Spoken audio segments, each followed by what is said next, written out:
Organized crime, the Yakuza, as it's more commonly known, has a 400-year history, roughly, in Japan, going back to the Edo period. It's interesting, it's quite unique in Japan because the members need to register with the Japanese police. And I think it's the only country in the world where that takes place. Currently, there are 3 major organized crime groups. There's the Yamaguchi-gumi, Inagawa-kai, and Sumiyoshi-kai. There are 53,000 members that are officially registered in Japan.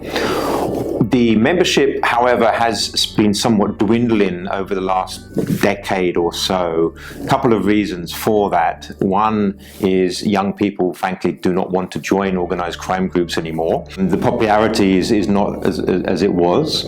And secondly, a lot of members are increasingly under more pressure from the Japanese authorities. And so therefore, there's a reluctance by existing members to continue that membership.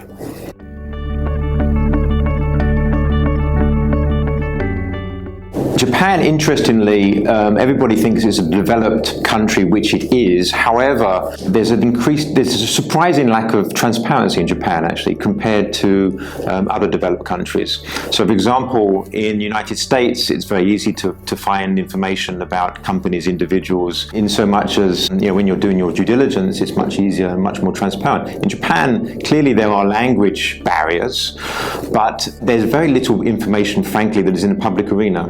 So one of the challenges when investing into Japan actually is not only language but also transparency. There's another issue which is really important, is understanding the culture and the business ethics that are conducted in Japan. The business culture in Japan is very different probably from anywhere else in the world again. And a lot of foreign firms go there, they don't necessarily understand the difference in culture, and they face problems, not only problems from organized crime, but also problems, sort of general business operational problems as well.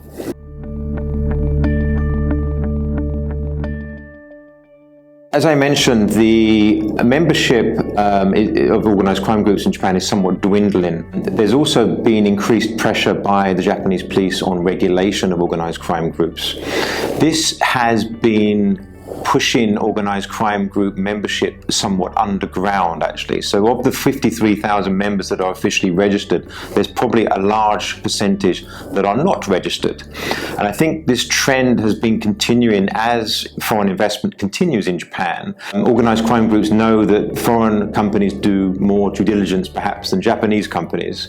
So they're being pushed underground. More front companies are being established by organized crime groups. So literally there are tens of thousands of front companies involved in legitimate businesses as opposed to the traditional illegitimate businesses that organized crime groups globally are involved in, i.e. human trafficking, drugs, and the like.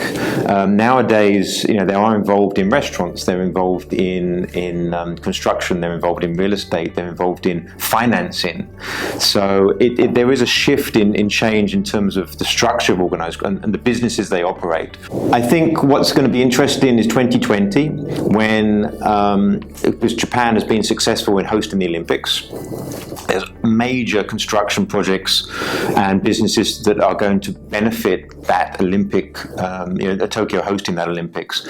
And we're already seeing suggestions of organized crime groups trying to penetrate and make monies from the construction projects as a result of the Olympics, as well as, I suspect, going forward, some of the other supplies and services that will be needed for the Tokyo Olympics. So organized crime is going to continue. It's not going to disappear. There are campaigns, public relations campaigns, that are being developed by organized crime groups. And in fact, they're so transparent, there are websites that are trying to recruit membership to certain groups, actually. So they are struggling, but they're not going to disappear in the near future.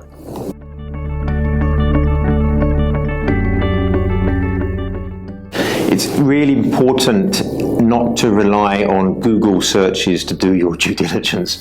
It's also important not to rely purely on financial information to do your due diligence. We've seen scandals in Japan such as Olympus and more recently Toshiba, where financial information has been disguised somewhat from the official audited reports.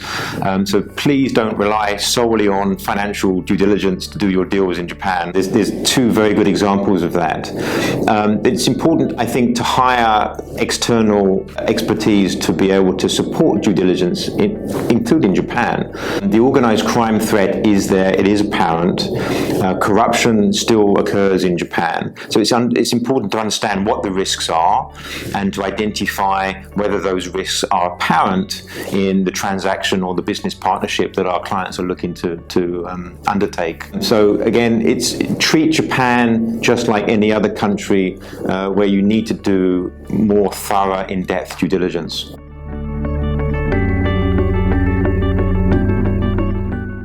The consequences are obviously huge, mainly reputational damage. If any business is found to be associated with organized crime, or organized crime happens to be able to penetrate your organization in some way, if that's leaked to the public arena in the media, it has a huge impact on your potential business, not only in Japan but also globally potentially. There are also some financial implications because organized crime groups are there somewhat to extort monies from you. So you need to be able to understand the threat, be able to deal with that threat appropriately and legally. And this is not a new phenomenon in Japan. There's a legal process to be able to deal with issues such as organized crime involvement, but they are extremely time-consuming and extremely expensive. So my advice to any client, is try to prevent issues happening before they happen. So it really is doing your due diligence properly on any external vendors, any business partners you're looking to try and establish in Japan, but also monitor those relationships. I think I see so many issues where clients have made an investment, or they've established an operation in Japan, and it's just left to run, and it isn't carefully monitored, and that's where issues potentially can arise in the future.